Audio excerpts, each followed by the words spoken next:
पूजा पाठ गीता ज्ञान रसिक भगवत दृगदई असी ऐची के मुख म्यान। महाराज आपकी जो हंसी देख लेता है उसके सारे दुखों के सागर सूख जाते हैं। आपकी ऐसी सुंदर मुस्कान है प्रभु, जिसके जीवन में भगवान की मुस्कान को देखते ही खारा पानी से जो भरा है वह खाली हो जाता है और प्रभु की मुस्कान के दर्शन करते ही उस पात्र में दिव्य प्रेमामृत भर जाता है, भगवान की भक्ति रूपी जल भर जाता है। अरे भैया ठाकुर से प्रेम करना पड़े हैं तो ठाकुर जी से यदि प्रेम करना है तो पहले जो हमारे बर्तन हैं इनको साफ करना पड़ेगा, जो हमारे नेत्र हैं इनके अंदर जो खारे खारू आंसू भरे हुए हैं उनको निकालना पड़ेगा, क्योंकि बर्तन तो पहले ही से भरा हुआ है। यदि भक्ति रूपी अमृत भरना चाहते हैं तो जो महाराज आपके अंदर काम क्रोध मोह लोभ भरा हुआ है उसको, उस कचड़े को बाहर निकालिए, फिर जाकर के भक्ति महारानी का प्रादुर्भाव हमारे अंतःकरण में होता है। और जब भक्ति महारानी का प्रादुर्भाव हमारे अंतःकरण में हो जाता है तो हमारे भगवान कहते नीच गृहेश, क्या कहते हैं, चाहे वो रेदास का घर हो, चाहे वो बहेलिया का घर हो, चाहे वो महाराज वो कर्मा का घर हो, चाहे वो मीरा का घर हो, किसी का घर हो, जिसके अंतःकरण में भक्ति रूपी बीज प्रकट हो जाता है तो मैं अपनी लक्ष्मी को त्याग करके, अपनी लक्ष्मी को छोड़ करके उस भक्त के अंतःकरण में प्रकट हो जाता हूँ।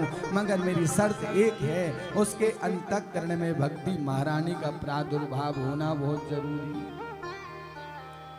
सुनो, एक तो ये कन्हैया आता नहीं और आ जाए तो फिर जाता नहीं। कितनी जगह से टेढ़ा है पता है? 3 जगह से टेढ़ा है। प्रेम से बोलो राधे राधे, और जोर से बोलिए राधे। कितनी जगह से टेढ़ो है बताइए, उंगली इशारा करके बताओ। 3 है, 4 है, 5? 3 जगह से टेढ़ा है। कितने जगह से? 3 जगह से टेढ़ा। और भगवान का नाम भी टेढ़ा है। क्या नाम है? क्या नाम है? नाम ही पता नहीं है। क्यों बाबूजी, क्या नाम है भगवान का? सहस्त्र, कहते ना गोपाल सहस्त्र नाम जो है उनके नामों से भरा पड़ा है। भगवान को नाम है कृष्ण। क्या नाम है?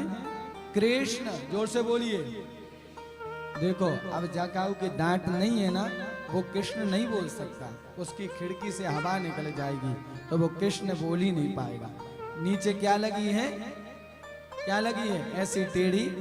हाँ, और आपने देखा होगा जो मछली पकड़ते हैं ना वो भी दांत में वो टेढ़ी वाली लगा लेते हैं, और जैसे पानी में डाला तो वो मछली फंस जाती है।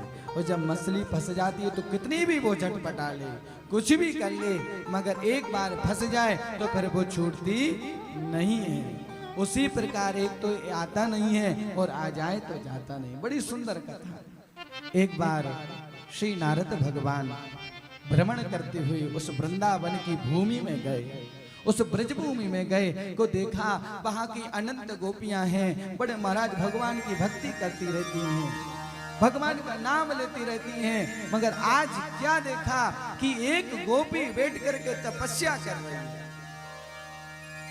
देखा कि ये गोपी तपस्या करे, जहां स्वयं भगवान क्रीड़ा करते हैं, जहां स्वयं हमारे गोपाल खेलते हैं, ऐसे स्थल पर, ऐसी भूमि पर आज गोपी जो है तपस्या कर रही है।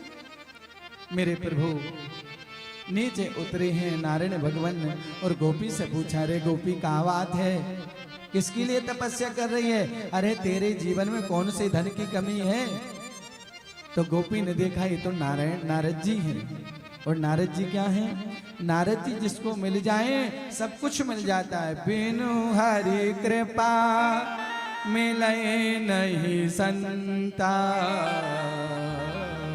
बिनु हरि कृपा मिले नहीं संता। महाराज बिना हरि कृपा के संत के दर्शन नहीं होते हैं। ऐसे नारद जी जयति जगति माया यस्य काया धवस्ते वचन रचन में कम केवलम चाकलैया ध्रुव पद्मापि यत्कृपातो ध्रुवोऽयं सकल कुशल पात्रम ब्रह्मपुत्रम नतोस्मि। ऐसे श्री नारद भगवान जिनकी कृपा से ध्रुव जी को ध्रुव पद की प्राप्ति हो गई, प्रहलाद जी को भगवान की प्राप्ति हो गई, ऐसे सदगुरु नारद जी को देखा और आज वह गोपी कहने लगी प्रभु एक बात बताओ, हमारे कष्ट का निवारण करेंगे? आप बोले बिल्कुल करूंगा, बताओ क्या बात है? बोले जब से वो काला काला मुरली वाला मेरे जीवन में आया है मैं कुछ काम नहीं कर पाती। बोले अच्छा, बोले कैसे? अरे बोले क्या बताएं, हमारी सास तो हमारे पीछे ही पड़ गई। अच्छा सास किसको बोलते पता है? किसको बोलते हैं समाज में? जो बहू को सांस ना लेने दे, समझे? जो पीछे ही पड़ी रहे, अरे कर लो, अरे वो कर लो, जो सांस ना लेने दे वही तो होती है सास।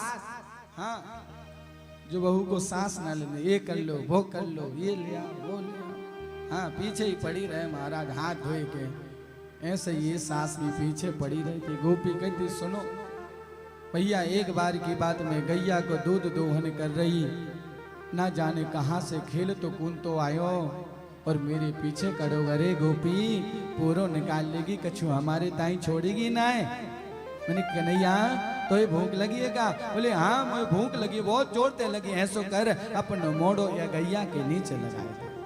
और जैसे ही कन्हैया ने अपना मोड़ो व गाय के नीचे लगायो, मैंने गाय का दूध का दोहन उसके मुख में कर दिया। जैसे ही महाराज विचार करिए, पीछे से मेरी सास आई, उसने चिल्लाया अरे बाबरी हो गई है, पागल हो गई है, देख पूरा दूध नीचे फैल रहा है। जैसे मेरे नेत्र खुले हैं, मैंने देखा वहां कन्हैया नहीं है। ये तो मेरे भाव में आ गया, वहां कन्हैया नहीं है, वो टेढ़ी टांग वाला नहीं है। बहुत गुस्सा हुई, जा करके धान कूट रही। महाराज जैसे मैं धान कूटवे के ताई गई, उखल पकड़ो, जानो धान ना जानो, प्रेम से बोलो राधे राधे। धान जानो है ना जानो? धान कायते बोले जानती हो ना, जिससे चावल निकलता है। हाँ उखल जानती हो? नहीं जानती? नहीं जानती? जानती हो ना? हाँ वही उखल जो पति के सिर पे मारा जाता है। प्रेम से बोलो राधे राधे, जोर से बोलो बाबूजी राधे राधे। हाँ आधे आधे नहीं, पूरे पूरे बोलो राधे। हाँ वही उखल। हाँ आजकल तो घरों में उखल है ही नहीं। अच्छा है बेचारे पति हमारे सुरक्षित हैं, यदि घरों में उखल रहेंगे तो बेचारों की दशा और खराब हो जानी है। ठाकुर जी की कृपा है। महाराज उसी प्रकार जो है आज कहा जा धान कूट के ला, और जैसे धान कूटवे के ताई में गई और जैसे मैंने उखल पकड़ा, उस धान को कूटने लगी हूँ, इतने में फिर से कन्हैया आया और उस उखल को पकड़ लिया। अरे तू थक गई होगी, ऐसो कर तू यहाँ पे सो जा, इस खाट पाटी पे सो जा, मैं तेरा काम कर दूंगा। भैया मैं तो सो गई, मगर कन्हैया ने उखल पकड़ लिया। इतने से पीछे से फिर मेरी सासू माँ आई और चिल्ला पड़ी, देखो बाबरी हो गई है, अरे देखो महारानी बनके खाट पाटी पे सो रही है, इसको काम ना दिख रहा हो, देखो कैसे सो रही है। जैसे मेरे नेत्र खुले और मैंने देखा वो उखल ज्यों को त्यों पड़ो है, धान ज्यों क्यों त्यों पड़ी है, और भैया कछु काम न भयो। जैसे मेरे नेत्र खुले वहां कोई कन्हैया नहीं है। अरे इतना ही नहीं नारद जी, मैं क्या करूं, बहुत गाली दी, जा यमुना जल भर के ला। और जैसे मैं यमुना जल भरवे की ताई गई तो अब मटकिया जो भारी थी सिर पे कौन उठाए। खड़ी रही, इंतजार करती रही कोई आएगा तो मटकिया मेरे सिर पे रख देगो। कोई ना आयो, मगर इतने में जो टेढ़ी टांग वाला बंसी बजाते ऐसे आया है और खड़ा हो गया। अरे गोपी क्या बात है, तेरा चेहरा ये कैसा मुरझाया हुआ है, तेरा कौन सा धन चोरी हो गया है, तेरा कौन सा हार चोरी हो गया है। अरे कन्हैया तू बड़े समझ से आयो, ऐसो कर मेरी मटकी में थोड़ो सो सहारो लगाए दे। और जैसे कन्हैया ने उस मटकी में सहारा लगाया है, ऊंचाई वे के ताई महाराज जैसे मटकी सिर पे रखना चाहती थी, कन्हैया ने हाथ छोड़ दिया और मटकी धड़ाम से फूट गई। अब जब मटकी फूटी, इसके नेत्र खुले, वहां पर कोई कन्हैया नहीं है। गोपी कहती है, हे नारद भगवान, मेरे भावनात्मक में वो कन्हैया ऐसा बस गया है, ऐसा बस गया है कि हम उसको निकालना भी चाहते हैं, फिर भी वो निकलता नहीं है। इसलिए हम तपस्या इसलिए कर रहे हैं, वो कन्हैया हमारे जीवन से चला जाए। नारद जी कहे, धन्य है वृंदावन की गोपी, जिसको संत महात्मा पाने के लिए योग ध्यान तप न जाने क्या क्या करते हैं। और आज धन्य ब्रज की गोपी, जिसके जीवन में स्वयं मेरे प्रभु दीन बंधु दीनानाथ आनंद कंद ब्रजनंदन यशोदा नंदन बालकृष्ण उसके जीवन में समाये हुए हैं, और ये गोपी उसको निकालना चाहती है। महाराज नारद जी उनके चरणों में गिर करके नमस्तक हो गए, उस ब्रज रज को अपने महाराज माथे पे लगाने लगे। धन्य ये ब्रज की गोपी।